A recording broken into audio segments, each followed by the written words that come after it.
Bueno, vamos a dar inicio a nuestra cátedra abierta de hoy. Tenemos una invitada muy especial, la doctora Marisela Toro Alzate.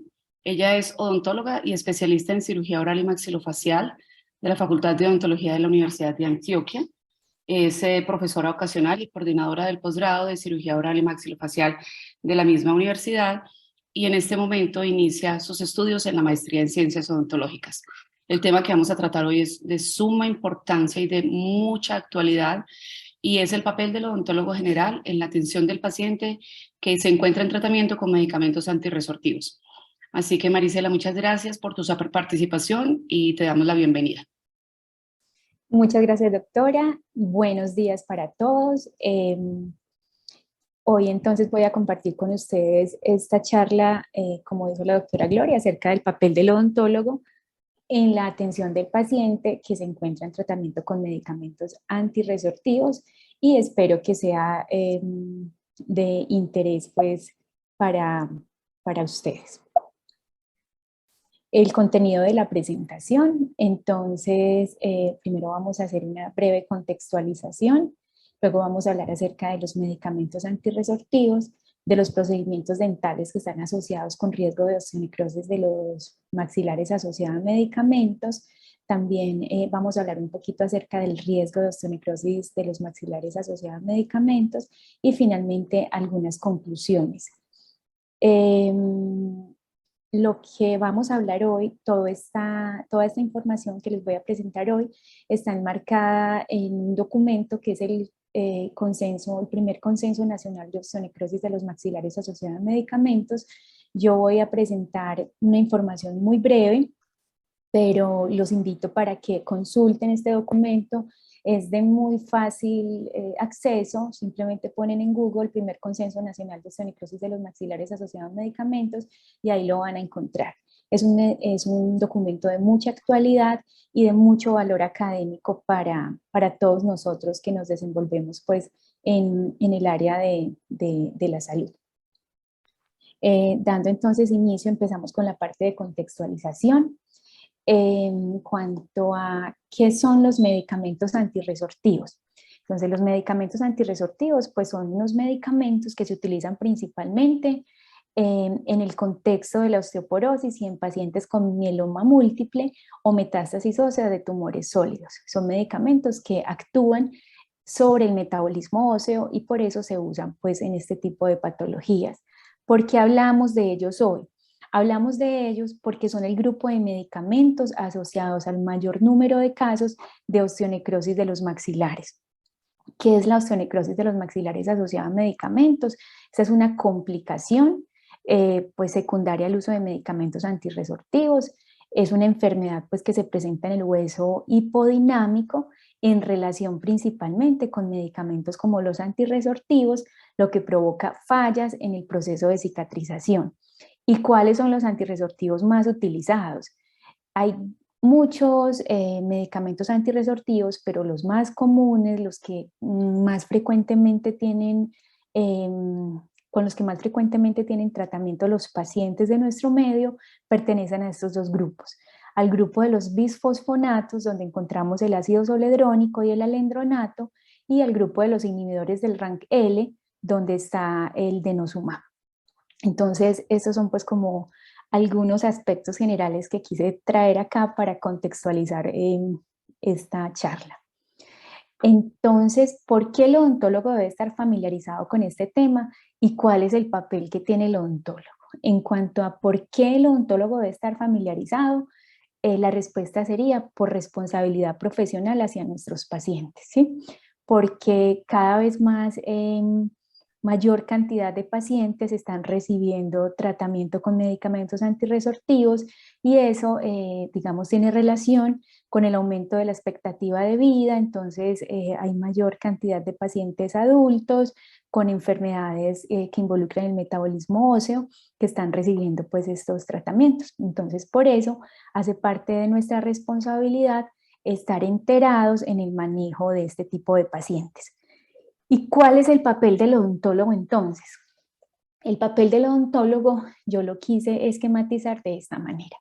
Entonces yo pienso que el odontólogo tiene que conocer todos los aspectos relacionados con los medicamentos antirresortivos y con el paciente que los usa para poder valorar el riesgo que tiene ese paciente. Después de eso debe poder informar al paciente y a su familia para finalmente tratar en un entorno seguro y de esa manera lograr su principal papel, que es prevenir la osteonecrosis de los maxilares asociada a medicamentos. Entonces, esta charla va a estar enmarcada en eso, en ese papel de prevención. Entonces, hoy no vamos a hablar de cómo se trata la osteonecrosis de los maxilares, ni sobre todo, pues nada que tenga que ver como con tratamiento de osteonecrosis instaurada. Vamos a hablar de prevención de osteonecrosis de los maxilares asociada a medicamentos, porque es ahí donde radica... Perdón, ¿alguien habló? No. Bueno. Es ahí donde radica, en la prevención es donde radica el principal papel del odontólogo general. Y quise traer pues como este tema porque es muy frecuente la interconsulta por diferentes medios, interconsultas provenientes de odontólogos generales, pues que denotan un gran desconocimiento de este tema.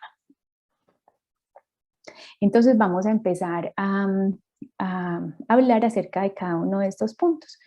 Entonces, ¿qué tiene que conocer el odontólogo general? Entonces, tiene que conocer acerca del tipo de medicamento antirresortivo, cuál es el efecto antirresortivo y cuáles son las indicaciones terapéuticas y cuál es la incidencia de osteonecrosis de los maxilares. En cuanto al tipo de medicamento antirresortivo, entonces vamos a hablar de lo que es el efecto antirresortivo, así en términos muy generales. Como les dije inicialmente, los dos grupos de medicamentos antirresortivos más comunes en nuestro medio son los bisfosfonatos y los inhibidores del rank L. Entonces, los bifosfonatos logran su efecto antirresortivo porque son análogos de los pirofosfatos que se unen a los cristales de hidroxiapatita del hueso, de tal forma que al ser fagocitados por el osteoclasto, inhiben algunas enzimas causando apoptosis de esta célula que se encarga pues de la resorción ósea. Y el denosumab tiene un mecanismo completamente diferente para lograr ese efecto antirresortivo. El denosumab es un anticuerpo monoclonal que se une al RANK ligando producido por los osteoblastos para que no se pueda unir al receptor pues RANK que está ubicado en las células precursoras de los osteoclastos y de esta forma evita la formación y la maduración de los osteoclastos y la resorción ósea, sin causar apoptosis como si lo hacen los bisfosfonatos. Entonces son dos grupos de medicamentos, los dos antirresortivos, pero los dos logran ese efecto antirresortivo de diferente forma, ¿sí? Entonces, por eso es uno de los aspectos importantes que debemos conocer y es qué tipo de medicamento es el que usa el paciente. Estos son medicamentos diferentes, lo que significa que también como tienen un efecto antirresortivo diferente, ellos, digamos, ese efecto perdura en el tiempo de una manera diferente. Por ejemplo, los bisfosfonatos son moléculas pequeñas que se incorporan a la matriz ósea y pueden perdurar allí por periodos de 2 a 5 años, o sea, por periodos muy largos. Mientras que el denosumab es un medicamento que digamos, tiene ese efecto antirresortivo por un periodo de 6 meses. A partir de ahí, rápidamente los marcadores de resorción ósea vuelven a la línea base. Entonces, es muy importante establecer el tipo de medicamento que usa el paciente para poder saber las diferencias en ese efecto antirresortivo del medicamento. En cuanto a las indicaciones terapéuticas, es decir, tenemos que saber para qué el paciente usa ese medicamento, ¿cierto? Entonces, como indicaciones terapéuticas de los antirresortivos tenemos la osteoporosis, que es una enfermedad esquelética sistémica caracterizada por una baja masa ósea y lo que conlleva pues a un aumento de la fragilidad ósea y por tanto un aumento de la susceptibilidad de fracturas. Entonces, en el escenario de la osteoporosis, la principal indicación de los bisfosfonatos es prevenir las fracturas, ¿sí? La probabilidad de fracturas en un paciente con osteoporosis mayor de 50 años es muy alta en el rango del 40% en las mujeres y del 15 al 30% de los hombres. Entonces estamos hablando que una de cada 3 mujeres mayor de 50 años puede sufrir una fractura a causa de la osteoporosis y uno de cada 5 hombres puede sufrir esta fractura a causa de la osteoporosis. Y esto está denotando la importancia del tratamiento antirresortivo en el paciente que lo requiere, porque es, digamos, el tratamiento que le permite prevenir las fracturas con todos los desenlaces que pueden ocurrir posterior a las fracturas. Y la otra indicación terapéutica de los antirresortivos es el uso en el contexto del paciente oncológico. En este contexto, los antirresortivos como los bisfosfonatos y el denosumab han demostrado una mejoría en la calidad de vida y una disminución en los eventos óseos relacionados en este tipo de pacientes. Los bisfosfonatos en el cáncer tienen la capacidad de reducir el riesgo de recurrencia tumoral y de metástasis. Entonces, por esas razones que se utilizan también en el contexto del paciente oncológico. Y en este contexto hay que tener en cuenta que los medicamentos antirresortivos que se utilizan son potentes y por lo general se utilizan en dosis mucho más altas y mucho más frecuentes. Entonces, por eso también es importante saber no solo el tipo de medicamento antirresortivo, sino para qué el paciente usa ese medicamento. En cuanto a la incidencia de la osteonecrosis de los maxilares asociada a medicamentos, entonces hay que tener en cuenta la indicación terapéutica, porque hablábamos que en el paciente oncológico las dosis son más altas, ¿cierto? Entonces las exposiciones al medicamento es diferente, pues es diferente en cada escenario y por lo tanto la incidencia pues de la complicación, o sea, la osteonecrosis de los maxilares asociada a medicamentos también va a variar. Y se ha estimado que va entre el 0,8 al 11% en pacientes que son tratados con bisfosfonatos en el contexto de neoplasias malignas subyacentes, mientras que en pacientes con osteoporosis la incidencia reportada es muchísimo más bajita, entre el 0,01 y el 0,04%. Entonces acá los invito a que recordemos lo que hablábamos de la posibilidad de fracturas en personas mayores de 50 años.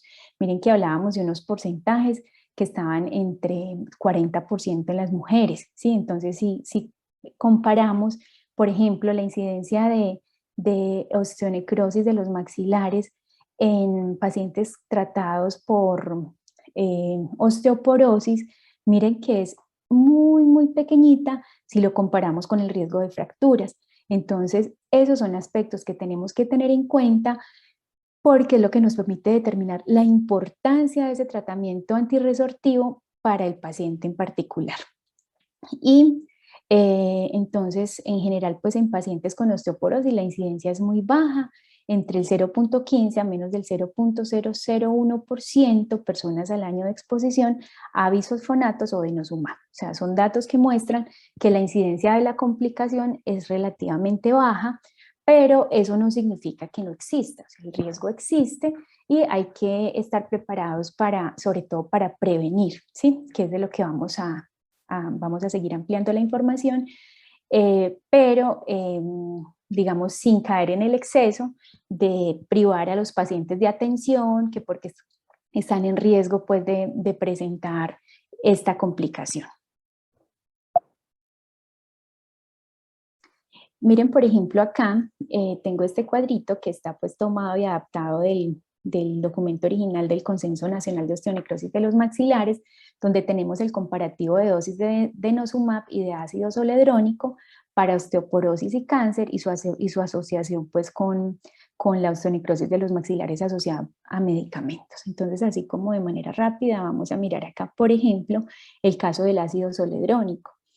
La dosis en osteoporosis es de 5 miligramos intravenosos al año, ¿sí? Mientras que en prevención de eventos esqueléticos asociados al cáncer es de 4 miligramos intravenosos al mes. Quiere decir que casi que la dosis que un paciente con osteoporosis recibe en un año, la recibe un paciente en el contexto de cáncer en un mes. Entonces, por eso es que decíamos que la incidencia de esta complicación puede ser mayor en el paciente en el contexto del cáncer, ¿sí? Porque de entrada las dosis, por ejemplo, que recibe el paciente son mucho más altas y adicional a eso hay otros factores también que pueden contribuir. Acá también llama un poquito la atención para mirar lo que son las vías de administración de los medicamentos. Entonces, por ejemplo, vemos que el ácido zoledrónico, en el caso, por ejemplo, en el contexto de la osteoporosis, el ácido zoledrónico se administra de manera anual por vía intravenosa, mientras que los bisfosfonatos orales se administran, como el nombre lo dice, por vía oral una vez por semana. Y el denosumab se administra en el contexto de la osteoporosis en dosis de 60 miligramos cada 6 meses y la vía de administración es subcutánea. Eso también es importante porque frecuentemente recibo también interconsultas de odontólogos generales diciendo que al paciente le aplican alendronatos, ¿sí? Y al paciente no le aplican alendronatos, porque el alendronato es un tipo de bisfosfonato de administración oral. Entonces también el conocimiento de todos estos aspectos denota pues como nuestra responsabilidad en este contexto de atención al paciente. ¿Qué más debe conocer el odontólogo? El odontólogo también debe conocer el grado de exposición y los procedimientos dentales asociados a riesgo de osteonecrosis de los maxilares. En cuanto al grado de exposición que puede llevar el paciente pues, a presentar osteonecrosis de los maxilares asociada a medicamentos, pues también, como les dije inicialmente, varía dependiendo de la indicación terapéutica. En el caso de la osteoporosis, en el contexto de los bisfosfonatos, la literatura reporta que el riesgo aumenta cuando la duración de la terapia supera los 3 o 4 años de tratamiento. Y en el caso del denosumab, digamos que con 2 años de exposición, la incidencia es del 0.09% y después de 6 años es del 0.2%.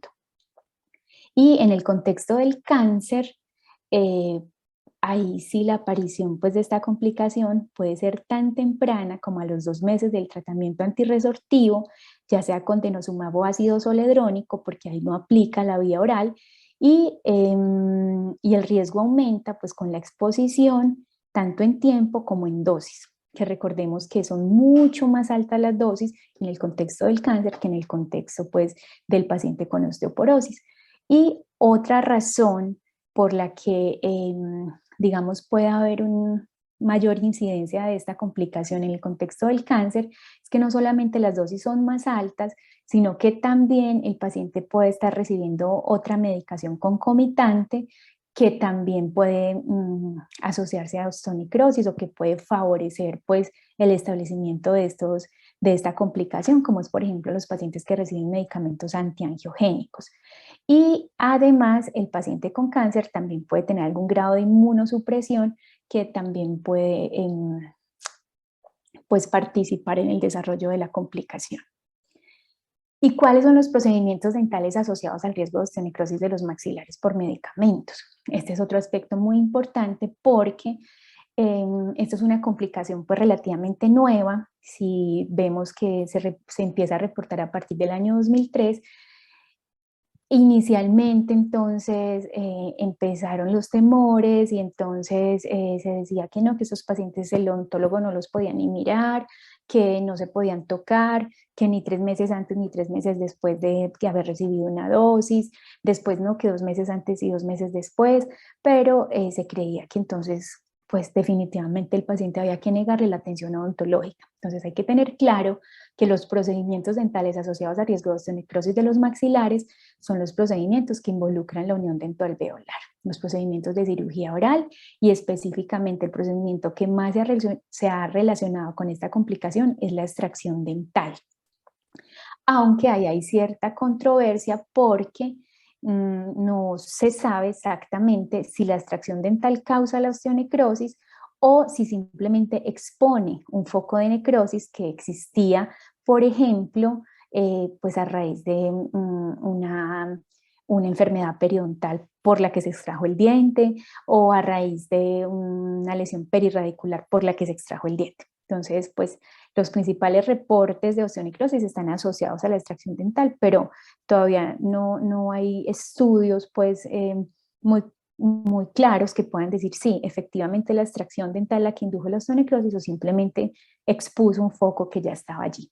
Pero este es un aspecto en el que hay que tener claridad y es que los demás procedimientos, operatoria dental, profilaxis, todos los demás procedimientos que no involucran la unión dentoalveolar no se relacionan o no tienen riesgo de causar osteonecrosis de los maxilares asociada a medicamentos. Bueno, entonces, ese es el primer punto, que el odontólogo conozca aspectos relacionados al medicamento, aspectos relacionados a las vías de administración y aspectos relacionados también a esto que acabamos de hablar, de qué procedimientos sí, qué procedimientos no pueden causar la complicación. Después de que el odontólogo conoce y sabe, entonces ya puede empezar a valorar el riesgo que tiene ese paciente. Entonces la valoración del riesgo de osteonecrosis del paciente o ese riesgo va a estar determinado por tres factores principalmente, que son los medicamentos, claramente, porque es osteonecrosis de los maxilares asociada a medicamentos, la presencia de comorbilidades y de variantes genéticas. Entonces, en cuanto al uso de medicamentos, es un poco de lo que ya hemos hablado. Entonces, es qué tipo de medicamento usa, cuál es la capacidad de fijación mineral y permanencia en el hueso que tiene ese medicamento, así como su potencia antirresortiva. También depende de la vía de administración, porque pues tiene mayor relación con el desarrollo de la complicación cuando el medicamento se administra por vía intravenosa que cuando se administra por vía oral. Y también es muy importante conocer la duración del tratamiento, porque recuerden que ahorita mencionábamos en la incidencia cómo cambia después, por ejemplo, de la terapia oral, cómo cambia después de 4 años de tratamiento, el riesgo aumenta, así es antes de los 4 años de tratamiento. Entonces, esos son factores que hay que considerar para poder valorar el riesgo de cada paciente de desarrollar esta complicación. Otro factor importante es la presencia de comorbilidades que puedan también tener un impacto en el proceso de cicatrización, como la diabetes mellitus, la anemia, el cáncer, el tabaquismo y la artritis reumatoidea. Pero también hay que valorar factores locales como la inflamación o la infección, porque estos son factores que requieren exigen respuesta reparativa del hueso, ¿sí? Entonces, si tenemos un hueso hipodinámico, pues podemos presentar también esta complicación. Además, pues teniendo en cuenta que las necesidades de recambio óseo de los maxilares y sobre todo del hueso alveolar son muy altas, porque es una zona como de alto tráfico, digo yo, ¿sí? Es una zona que está muy expuesta al trauma local, ¿cierto? Entonces, por las fuerzas de mordida, por hábitos parafuncionales como el bruxismo, y entonces por eso tiene muchas demandas, mucho requerimiento de reparación ósea. Y otro factor pues que también contribuye en la determinación del riesgo, pues son variantes genéticas, pero en eso nosotros pues no tenemos exactamente pues como ninguna influencia, no tenemos nada que hacer, pero sí se han descrito algunos genes relacionados con el recambio óseo y con el colágeno que pueden estar involucrados en el desarrollo de la complicación. Bueno, entonces una vez que el odontólogo conoce los aspectos generales, puede valorar el riesgo, lo que debe hacer es informar.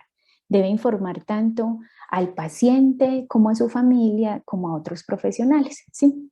Entonces le debe informar claramente al paciente porque los pacientes a veces van de un lado a otro diciendo que no, que es que a ellos les aplican un medicamento y que desde que le aplican ese medicamento a él no le pueden hacer absolutamente nada, ¿cierto?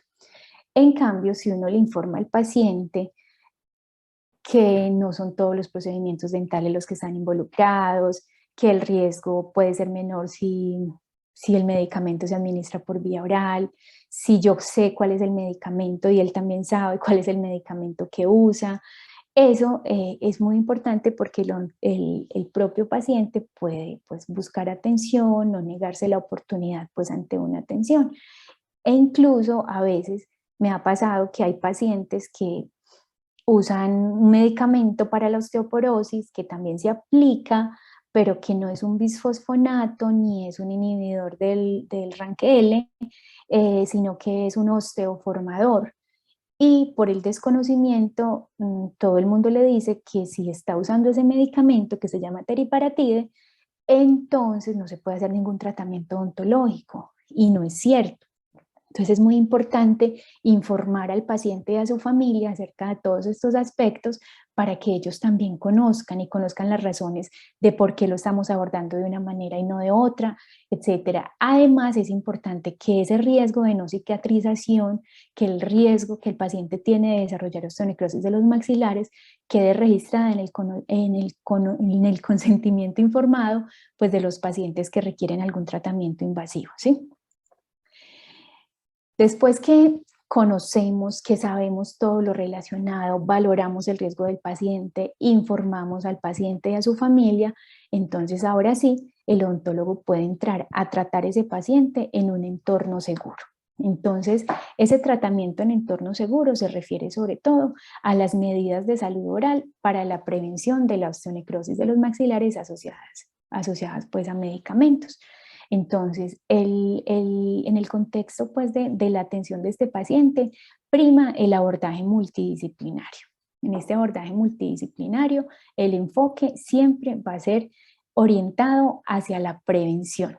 Entonces, tanto los médicos, ¿sí? Los médicos, los reumatólogos, los internistas, cualquiera que sea pues, el personal médico que esté prescribiendo el medicamento antirresortivo, como el odontólogo tienen que estar sincronizados pues con el objetivo de beneficiar al paciente en todo momento.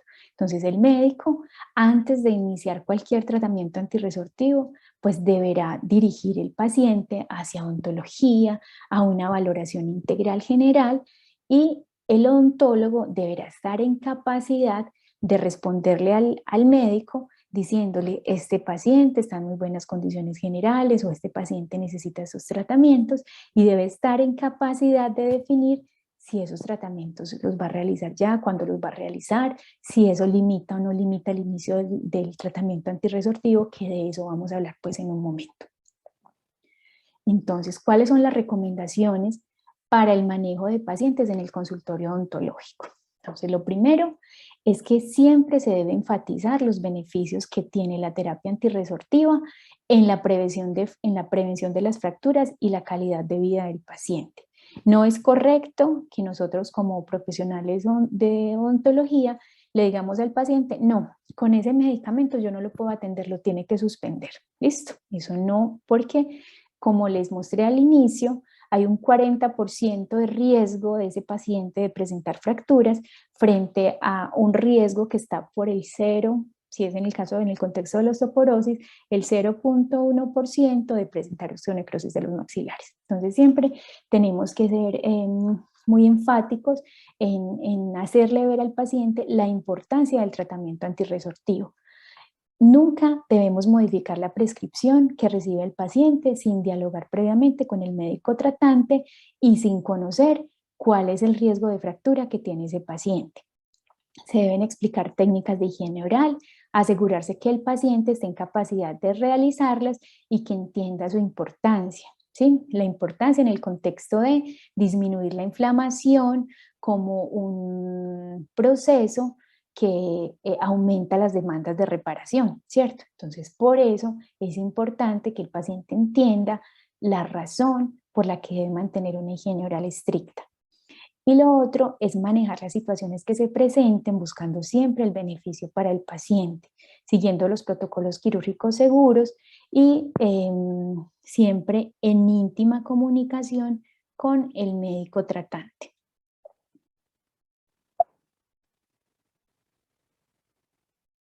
Bueno, también es importante enfatizar la importancia de consumir calcio en la dieta, de la vitamina D en los casos que se requieren, la importancia del ejercicio sobre la salud ósea y la optimización de los efectos de los medicamentos sobre el esqueleto.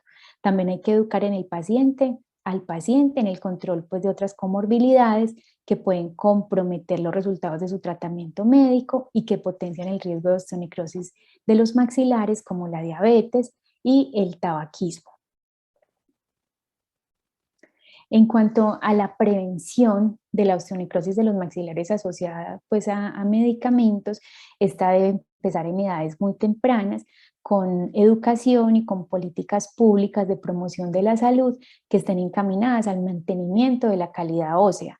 Entonces, políticas pues acerca del consumo de lácteos, de la importancia del ejercicio de impacto en las primeras décadas de la vida para aumentar pues como el contorno óseo, y pues en general de la importancia de la actividad física para mantener pues el buen estado general de la estructura ósea. También ya puntos más específicos de esta prevención, pues debe incluir la clara explicación del riesgo de osteonecrosis de los maxilares asociada a medicamentos y la necesidad pues de mantener una higiene oral efectiva. Debe incluir el examen odontológico, incluyendo imágenes complementarias según el caso, antes de iniciar el tratamiento, porque pues es el mejor momento para hacerlo, ¿sí? Antes de iniciar el tratamiento, si yo considero que puede ser necesario, pues envío una imagen, reviso que todos los dientes estén bien, y si no, pues es el momento de tratar, ¿sí? Es el mejor momento, porque el paciente aún no ha empezado el tratamiento. Se debe hacer odontología conservadora siempre que sea posible, evitar el trauma ejercido sobre la mucosa oral por prótesis parciales o por prótesis totales removibles, pues si están desadaptadas. Las exodoncias y cualquier otro procedimiento de cirugía oral deben ser realizadas con el uso de antibióticos antes, durante y después del mismo. Entonces, antes del procedimiento, el paciente debe usar una profilaxis antibiótica. Durante el procedimiento usamos enjuagues de clorexidina y después de realizar el procedimiento continuamos con prescripción antibiótica y con enjuagues de clorexidina. También se debe realizar el cierre de tejidos blandos buscando la cicatrización por primera intención. Esto es muy importante porque también con frecuencia los odontólogos preguntan, ay, es que el paciente está con medicamentos pues antirresortivos y necesita una extracción, ¿será que la puedo hacer yo? ¿Sí? ¿O la tengo que remitir al cirujano? Pues realmente no hay una respuesta para eso, una respuesta de sí o no. La respuesta para eso es, si el odontólogo conoce cómo hacerlo y lo hace, lo puede hacer, ¿sí? Pero tiene que hacerlo bien hecho, tiene que garantizar la cobertura con antimicrobianos antes, durante y después, y debe favorecer la técnica quirúrgica, debe ejecutar una técnica quirúrgica que favorezca el cierre primario, ¿sí? Si eso lo puede hacer el odontólogo, puede atender a ese paciente. Bueno, lo otro es que es importante también el control odontológico regular, cada 6 meses durante la terapia con antirresortivos. Se deben suspender hábitos como fumar, pues idealmente suspender, y las comorbilidades como la diabetes, o sea, comorbilidades que puedan tener impacto en los procesos de cicatrización, pues deben estar controlados. Y otra cosa es que se debe revisar la indicación de continuar con la terapia pues, antirresortiva a intervalos regulares. Esto porque, sobre todo por nuestro sistema de salud, donde los pacientes van y vienen de un profesional a otro, a veces pasan pues, años y años y años en tratamiento antirresortivo y a lo mejor ya ni lo requiere. Entonces es muy importante siempre como estar atentos al tiempo de tratamiento pues, que lleva el paciente.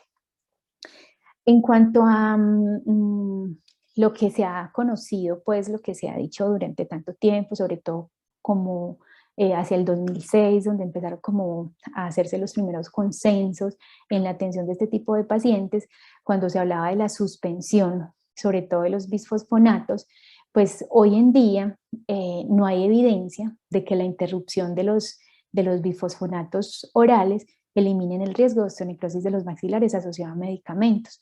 Adicionalmente, pues la suspensión temporal de estos medicamentos puede tener impacto negativo en la prevención de fracturas, por lo tanto, pues no está justificado. Y en el caso de denosumab, pues no es recomendable su suspensión debido a que este medicamento puede tener un efecto rebote sobre la resorción ósea, pues lo que aumenta el riesgo de fractura en el primer año de la suspensión. Entonces, Ya vamos a mirar pues como los escenarios mucho más específicos, pero lo que quiero como dejar claro es que ya no, digamos, se siguen esos protocolos que se seguían inicialmente cuando, pues al menos no en todo paciente, ¿sí? Hay que mirar cada escenario, en escenarios seleccionados, definir la necesidad o no de suspensión, pero en la mayoría de los escenarios, pues ya no es necesario la suspensión del medicamento porque además si ustedes recuerdan, cuando hablábamos en las diapositivas iniciales del efecto antirresortivo, hablábamos, por ejemplo, que los bisfosfonatos permanecen, pues mantienen su efecto en el hueso de 2 a 5 años, incluso más tiempo, ¿sí? Entonces, no habría mucha ganancia para el paciente en suspender el tratamiento y sí habría mucha pérdida, ¿sí? Porque puede exponerlo a riesgo de fractura. Bueno, entonces vamos a empezar a mirar acá ya los escenarios pues como específicos de prevención de osteonecrosis de los maxilares asociada a medicamentos.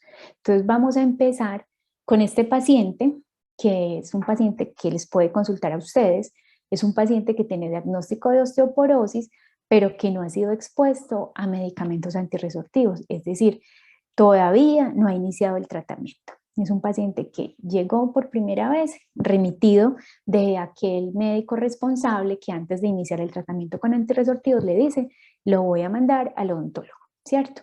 Entonces, ¿qué debe hacer el odontólogo cuando recibe este paciente?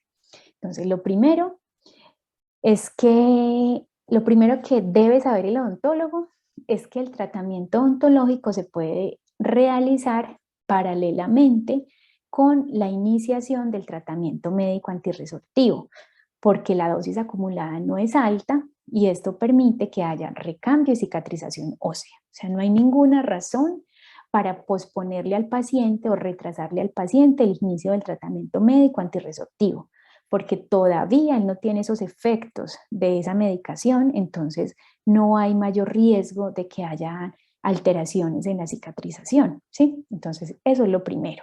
Nunca vamos a decirle al paciente que tiene que esperar hasta que termine todo el tratamiento odontológico para poder iniciar el tratamiento médico antirresortivo.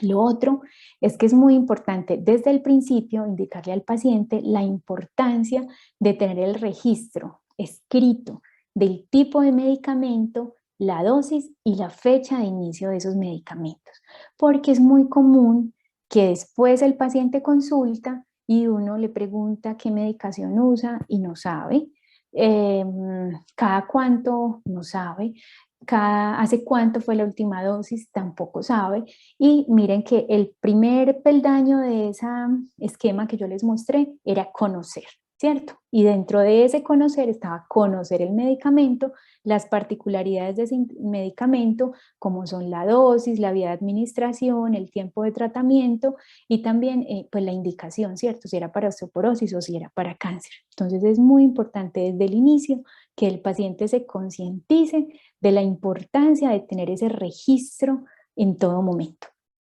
Bueno, si el paciente no tiene ninguna comorbilidad, como les dije, pues inicialmente se puede iniciar el tratamiento antirresortivo y paralelamente se puede realizar el tratamiento odontológico que incluya la eliminación pues de todos los focos infecciosos. Y si el paciente tiene comorbilidades, pues también se puede eh, iniciar el tratamiento, pero lo único que se debe hacer es como evaluar el impacto que puede tener esa comorbilidad en la cicatrización para también, digamos, atender el paciente en ese contexto, pues valorando el riesgo que puede tener, el riesgo adicional que puede tener. Bueno, entonces ese era el primer paciente. El paciente que llega con diagnóstico de osteoporosis, que va a iniciar el tratamiento con antirresortivos, pero todavía no lo ha iniciado y va a consultar al odontólogo si necesita tratamiento o no. Entonces ya sabemos, ese paciente lo tratamos como un paciente normal, ¿sí? No hay ninguna justificación para posponer pues el inicio del tratamiento antirresortivo. Y pasamos a este segundo escenario, que es el paciente con osteoporosis, pero que ya está en tratamiento con antirresortivos y requiere tratamiento odontológico invasivo, ¿sí? No es el que necesita operatoria. El que necesita operatoria no tiene ningún problema porque recuerden que no es un procedimiento odontológico asociado a osteonecrosis de los maxilares. Este es el que requiere tratamiento odontológico invasivo. Entonces, ¿qué hay que tener en cuenta con este paciente? Con este paciente debemos tener en cuenta que es un paciente que tiene bajo riesgo de osteonecrosis de los maxilares por procedimiento quirúrgico dentoalveolar si el tiempo de tratamiento es menor a 4 años y si la técnica quirúrgica y el control microbiológico de la cavidad oral se realiza de manera indicada. Recuerden que les dije pues ahorita la importancia del control microbiológico. Hablábamos de antimicrobianos pues, y antibióticos antes, durante y después de los procedimientos.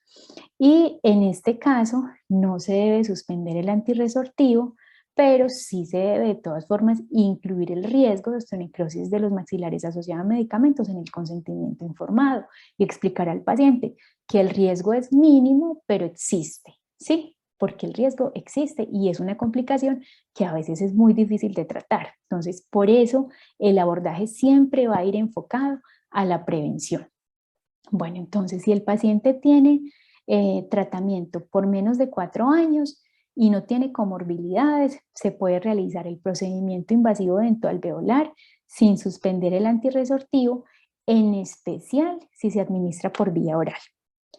Y si el paciente tiene comorbilidades, ese sí es un paciente en el que tenemos que evaluar el efecto sumatorio de la comorbilidad en el metabolismo óseo. Y lo vamos a manejar de la misma manera como si tuviera más de 4 años de tratamiento, que es el siguiente escenario.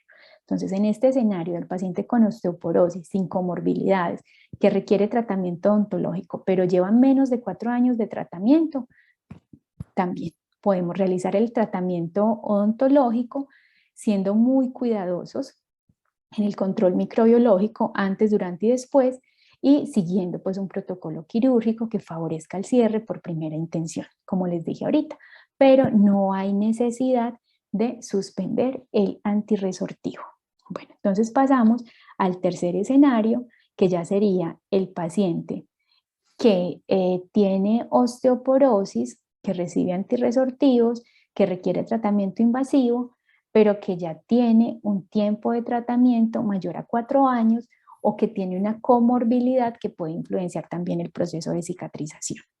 Entonces, en este escenario, por ejemplo, si hablamos de caso de antirresortivos parenterales, se debe programar el procedimiento lo más lejos posible de la última dosis. Entonces, ¿cómo se hace?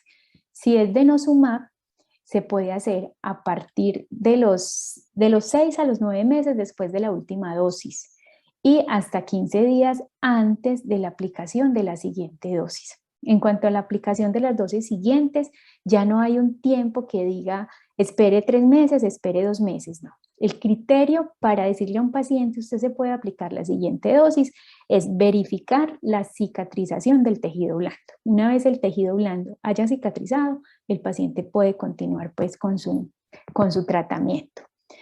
En el caso del denosumab, el efecto antirresortivo persiste 2 años después de una dosis e incluso más. Por lo tanto, no hay evidencia de un momento específico para la realización del procedimiento dental, ¿sí? Entonces, en este caso, se deben usar medidas que disminuyan el riesgo, como son el tratamiento antibiótico, el uso de antisépticos bucofaríngeos, antes, durante y después de la intervención según el caso. O sea, todos estos pacientes necesitan profilaxis antibiótica, atención pues durante el procedimiento enjuagues de clorexidina, tratamiento antibiótico posterior, enjuagues de clorexidina posteriores y seguimiento hasta verificar la cicatrización del tejido blando. Durante el procedimiento quirúrgico se debe hacer retiro de espículas óseas, de rebordes irregulares, rotación y avance de colgajos con el objetivo de lograr el cierre por primera intención. Eso es supremamente importante para prevenir la complicación pues, de osteonecrosis de los maxilares asociada a medicamentos. La indicación para la aplicación de la siguiente dosis es una vez cicatrice el tejido blando y usted no le dice al paciente, cuando cicatrice se pone la siguiente dosis, no, usted cita al paciente, lo revisa, que sí esté cicatrizado el tejido blando para para decirle, listo, puede continuar el tratamiento. Y se habla de considerar vacaciones terapéuticas, es decir, de pronto de suspender el medicamento, pero eso se hace en comunicación con el médico tratante, pero eso es según la evaluación pues, del riesgo de fractura del paciente.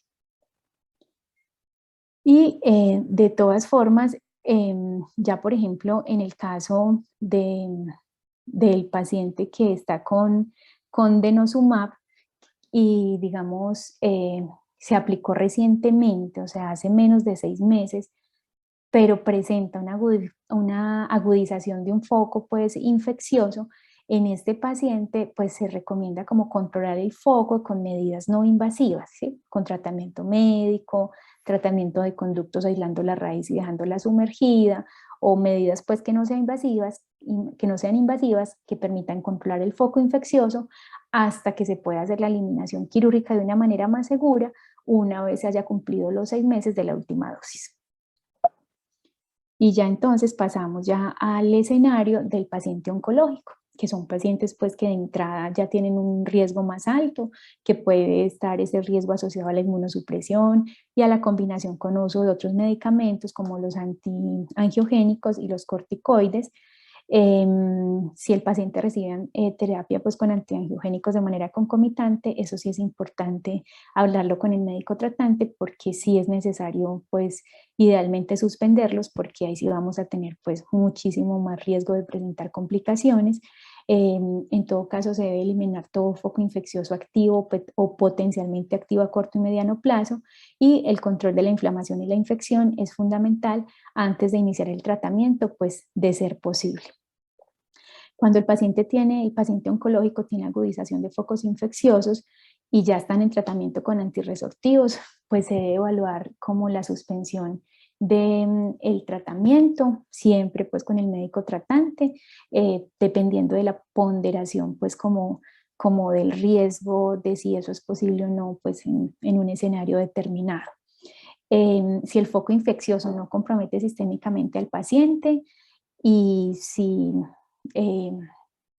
no, el médico dice que no se puede suspender el antiangiogénico, entonces se debe buscar la manera como de controlar el foco con tratamientos no invasivos, ya sea pues con tratamiento de conductos y sumergir la raíz, con tratamiento médico, etcétera. Y si el foco compromete sistémicamente al paciente y es necesario eliminarlo quirúrgicamente, pues lo que se deben es usar medidas que disminuyan el riesgo, como el tratamiento antibiótico, lo mismo que hemos hablado, ¿sí? Antimicrobianos antes, durante y después, y la intervención quirúrgica siguiendo el protocolo de prevención, retiro de espículas de bordes cortantes, rotación y avance de colgajos con el propósito de lograr pues el cierre primario. Entonces, una vez que el odontólogo conoce, valora el riesgo, informa y trata en un entorno seguro, puede decir que está haciendo un buen papel en la prevención de la osteonecrosis de los maxilares asociada a medicamentos. Entonces, como algunas conclusiones, pues decirles que los procedimientos odontológicos no quirúrgicos no se relacionan con riesgo de osteonecrosis de los maxilares por medicamentos, que todos los procedimientos odontológicos quirúrgicos de pacientes en riesgo deben incluir antimicrobianos antes, durante y después de su realización. Igualmente se deben eliminar espículas óseas, bordes agudos y se debe promover el cierre primario de la herida. Se debe hacer seguimiento estrecho hasta que se verifique la cicatrización completa del tejido blando. Y como gran conclusión que da respuesta al título de la presentación, y es cuál es ese papel del odontólogo frente a la atención de pacientes con medicamentos antirresortivos. Entonces, la gran conclusión sería que el papel del odontólogo frente a la atención del paciente en tratamiento con antirresortivos exige el conocimiento de este grupo de medicamentos y las complicaciones asociadas que tienen pues, el tratamiento con ellos, como es la osteonecrosis de los maxilares asociada a medicamentos, su incidencia y factores desencadenantes, pero al mismo tiempo debe también reconocer las complicaciones asociadas a la suspensión de estos medicamentos, las cuales tienen incluso una mayor prevalencia. Por lo tanto, el odontólogo debe estar muy familiarizado con las guías de atención clínica de este tipo de pacientes con el objetivo de resolver los motivos de consulta que involucran la unión dentoalveolar, pero basados en la prevención de la osteonecrosis de los maxilares asociada a medicamentos. Eso es todo lo que tenía preparado para compartir con ustedes hoy. Agradezco mucho pues su interés en participar. Y eso es todo, doctora Gloria.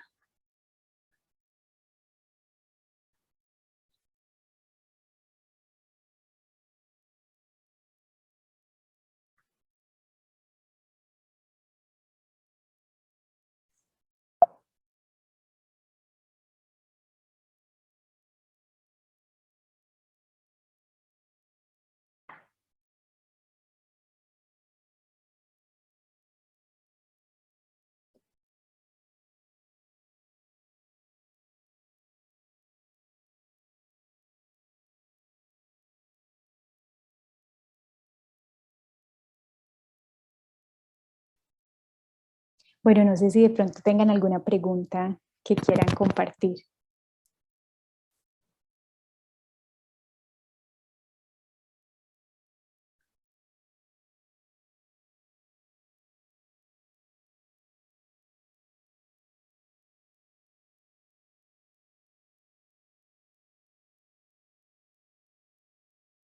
Bueno, por acá hay una pregunta.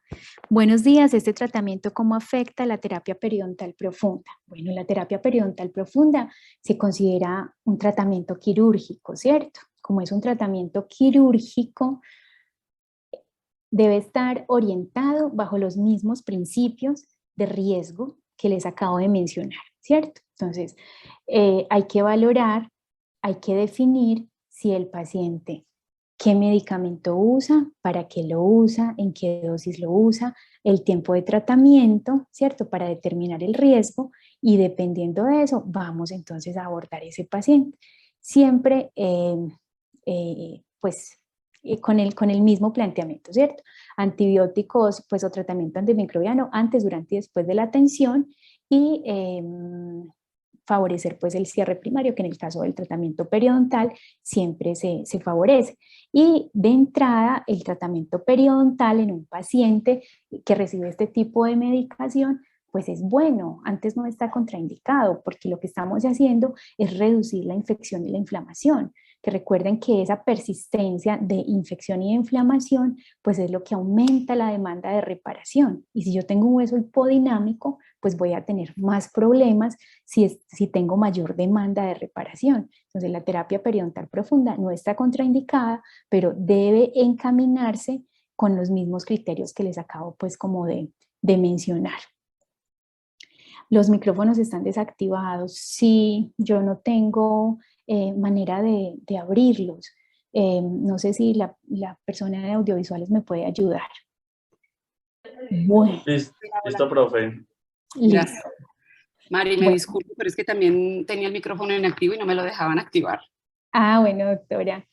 Yo estoy por acá igual leyendo como las preguntas. Sí, perfecto, perfecto. Bueno. ¿Quieres leer las preguntas o las Yo tengo miramos? una duda. Sí. La duda mía es si de pronto hay algún consenso entre médicos y odontólogos, porque bueno, ahorita hablabas de pronto considerar vacaciones terapéuticas cuando de pronto se hace tratamiento odontológico, digamos como entre una aplicación y otra. Pero mi pregunta es, bueno, ya vimos también que la incidencia de fracturas es muchísimo mayor que la de una osteonecrosis, pero el tratamiento de una fractura, pues diría yo, no sé hasta qué punto, es más tratable una fractura que una osteonecrosis, o no es así. ¿Hay algún consenso entre médicos y odontólogos con respecto a pues a ese riesgo? Porque si bien la incidencia es muy, muy pequeñita, una osteonecrosis es muy difícil de tratar. Bueno, buenos días. Mira, el consenso está ahí, ¿sí? En el consenso colombiano nacional, el consenso colombiano de osteonecrosis. Lo que pasa es que lo que dice el consenso es que hay que valorar el riesgo de cada paciente. Y con respecto a lo segundo que tú mencionas, la osteonecrosis es difícil de tratar, pero tiene tratamiento.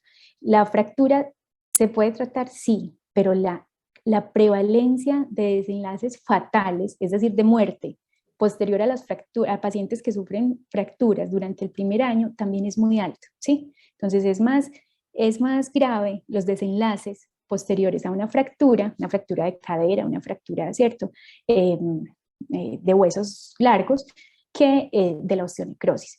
Entonces, siempre, pues, en el contexto de prevención de osteonecrosis, vamos a tratar los pacientes, ¿sí? Los vamos a tratar en el contexto de la prevención y la definición de si es necesario o no las vacaciones terapéuticas, eso lo vamos a tomar en conjunto con el médico tratante, pero no hay una manera, una fórmula de decirte sí, siempre se hace así, no. Eso requiere la evaluación individual de riesgo del paciente. ¿Listo? Marisela, aquí hay otras preguntas. Muchas gracias. Aquí hay otras Con mucho preguntas gusto. en el chat. Sí. Dice, doctora, buenos días. Cuando usted habla de concomitancia de bisfosfonatos con otros medicamentos, ¿a qué tipo de medicamentos se refiere? Bueno, la concomitancia con otros medicamentos fundamentalmente ocurre en el contexto del paciente oncológico, porque se usan por ejemplo, los bisfosfonatos o el denosumab para prevenir eventos esqueléticos asociados al cáncer, ¿sí? Pero también se utilizan antiangiogénicos para que esos tumores sólidos no crezcan tan rápidamente, ¿sí? Entonces estamos hablando de medicamentos que van actuar sobre el metabolismo óseo y medicamentos que actúan, digamos, sobre el tejido blando, ¿sí? Porque es antiangiogénico. Entonces, si a la vez ese paciente está bajo esos dos medicamentos, ese paciente, las probabilidades de cicatrización son casi nulas. Entonces, por eso en ese contexto, por lo menos, si se puede, se debería suspender el medicamento antiangiogénico. Eso es una concomitancia, o también, por ejemplo, en el mismo contexto del paciente pues oncológico, también, por ejemplo, el uso de corticosteroides, que también tienen efectos sobre la cicatrización. Muy bien. Otra pregunta, Marisela, de Mateo Rojas. Dice, doctora, buen día. ¿Conoce acerca de las exoncias secuenciales en estos pacientes? Pues exodoncias secuenciales, supongo yo que se hace referencia, que eso también es un abordaje correcto, y es, por ejemplo, un paciente que ya está en tratamiento, pues que está en riesgo de osteonecrosis y necesita múltiples exodoncias dentales, y son exodoncias mandatorias, es decir, no hay otra forma de tratar ese paciente. Entonces, la forma secuencial de hacerlo pues, es no hacer todas las extracciones de una sola sentada, o sea, en una sola cita, porque pues tengo una mayor área para que el cuerpo tenga que responder a esa demanda de cicatrización. Entonces, sí se hace secuencialmente, es decir, yo elijo sectores pequeños, hago de a 3 extracciones que estén muy cerquita, espero que haya cicatrización y continúo, ¿cierto? Continúo con los demás sectores para favorecer, pues, como los procesos de cicatrización. Muy bien. Antes de hacerte la otra pregunta, los quiero invitar a todos a diligenciar el formulario que está en el QR, evaluando pues la presentación de la doctora Marisela hoy. La siguiente pregunta de Osmani dice, ¿por qué se da osteonecrosis solo en los maxilares y no en otros huesos, como por ejemplo en el temporal o en el fémur? Bueno, esa es una muy buena pregunta. Y eso hace referencia a lo que yo les hablaba ahorita, que lo dije así como cuando uno compra la baldosa de los pisos, que le dicen, bueno, necesito un piso de alto tráfico, ¿cierto? O sea, un piso que resista bastante. Asimismo, es porque los maxilares son de alto tráfico, o sea, están expuestos a muchísimas fuerzas, como son las fuerzas de oclusión, y a muchos factores adicionales, como son todos los procesos inflamatorios e infecciosos que se presentan en la cavidad oral, que exigen mayor demanda de reparación. Entonces, como son unos huesos con mayor demanda de reparación, se hace más evidente en ellos esta escasa respuesta de ese hueso hipodinámico cuando está en tratamiento antirresortivo. Ok, pregunta Juliana, ¿sería igual el manejo planteado si toman o tomaron alendronato? Gracias. Exactamente, también es una muy buena pregunta porque esos son medicamentos que dejan huella en el tiempo. Entonces siempre es importante usar los mismos cuidados, sea si el paciente está en tratamiento activo o ya pasó el tratamiento. Ay, sí, sí. Les pido el favor de activar el ¿Quién será el micrófono. dueño? Alguien tiene el micrófono activo. Gracias. Bueno, la siguiente pregunta, Marisela, dice, buenos días, ¿cuál es la terapia antibiótica más recomendada? Bueno, igual, en terapia antibiótica recomendada se siguen los mismos esquemas, ¿sí? Los mismos esquemas que conocemos, es decir, en el paciente no alérgico vamos a la penicilina, o sea, a la amoxicilina, ¿sí? Profilaxis antibiótica 2 gramos, 1 hora antes del procedimiento, durante el procedimiento clorexidina al 0.12%, enjuague, pues un enjuague sostenido antes de iniciar el procedimiento y posterior al procedimiento continuamos. Enjuagues de clorexidina 2 veces al día, yo se los dejo hasta por un mes, y también terapia antibiótica en esquema preventivo, que puede ser ser 5 días, amoxicilina una cada 8 horas por 5 días. Y si el paciente es alérgico, entonces vamos a la opción que sería la clindamicina. Paola Gallego pregunta, doctora, en el caso de una urgencia donde esté indicado la exodoncia y el paciente ya tenga tiempo de usar estos medicamentos, sea oral o intravenoso, ¿cómo debería ser el procedimiento? Bueno, entonces en el caso de una exodoncia mandatoria de urgencias, pues lo primero que yo necesito saber es exactamente el tiempo de tratamiento. Recuerda que la incidencia de la complicación varía, pues según el tipo de medicamento, si es, por ejemplo, bisfosfonatos, si lleva más o menos de 4 años de tratamiento, ¿sí? Y eso me ayudaría a tomar la decisión. Por ejemplo, si lleva menos de 4 años de tratamiento, yo podría hacer la exodoncia con los cuidados que les acabo de indicar, ¿sí? Con la profilaxis antibiótica, bueno, todo lo que les acabo de indicar. Si lleva más de 4 años de tratamiento o, por ejemplo, no es en el contexto del paciente con osteoporosis, sino en el contexto del paciente oncológico, pues ahí yo tendré que mirar si el nivel del riesgo del paciente es muy alto, entonces puede ser mejor controlar el foco con medidas no invasivas hasta que el paciente esté en mejores condiciones para yo hacer la extracción. O, por ejemplo, si es un paciente con denosumab que le pusieron la dosis hace 8 días, yo no debo hacer esa extracción porque las guías dicen que debo esperar hasta los 6 meses, que sería la siguiente dosis. Entonces, en ese escenario, yo por urgencias debo solucionar el motivo, pues debo tratar medicamentos, o sea, enviar medicamentos, debo hacer otras medidas conservadoras hasta que si el paciente cumpla los 6 meses y yo pueda eliminar definitivamente o hacer la extracción. Muy bien, y aquí hay 2 preguntas más. Buenos días, doctora. Una pregunta. Con personas con prótesis dentales, ¿qué recomendaciones le podemos dar a estos pacientes? Bueno, en pacientes con prótesis dentales, pues las recomendaciones son sobre todo hacia los profesionales, ¿sí? Porque es que las prótesis no pueden generar trauma, ¿sí? No, entonces, hacia los pacientes, pues sería solamente las mismas recomendaciones de higiene de la prótesis y en caso de mínimo trauma, pues informarlo, porque si un trauma que perdure de prótesis puede pues, causar pues la pérdida de la cobertura mucosa y puede también dar lugar a osteonecrosis. Y la última pregunta, Marisela, con respecto al tratamiento endodóntico, ¿qué se debe tener en cuenta? ¿Se deben tener en cuenta los mismos cuidados que usted ha mencionado? Bueno, el tratamiento endodóntico no es un tratamiento quirúrgico, ¿cierto? Entonces, no es necesario esto que yo les acabo de decir. Diferente es si lo que vamos a hacer es un tratamiento encaminado al área perirradicular. ¿Sí? En ese momento sí cambia el contexto a tratamiento quirúrgico y sí se deben seguir las mismas indicaciones. Muy bien, yo creo que en el momento no hay más preguntas. Marisela, te queremos agradecer esta actualización tan maravillosa que nos hiciste, tan oportuna de estas terapias que pues son de uso común hoy en día. Creo que también la enseñanza que nos dejas es que siempre debemos actualizarnos, debemos prepararnos, debemos hacer una anamnesis muy importante, conocer muy bien nuestro paciente y también conocer nuestros propios límites. Así que te damos las gracias y muchísimas gracias también a todos los asistentes por estar. Nuevamente les pido el favor de diligenciar la encuesta que la compartieron en este momento y para todos que tengan un maravilloso día y un feliz fin de semana. Muchísimas gracias, Marisela. Bueno, doctora, muchas gracias. Feliz día para todos. Hasta luego. Hasta luego.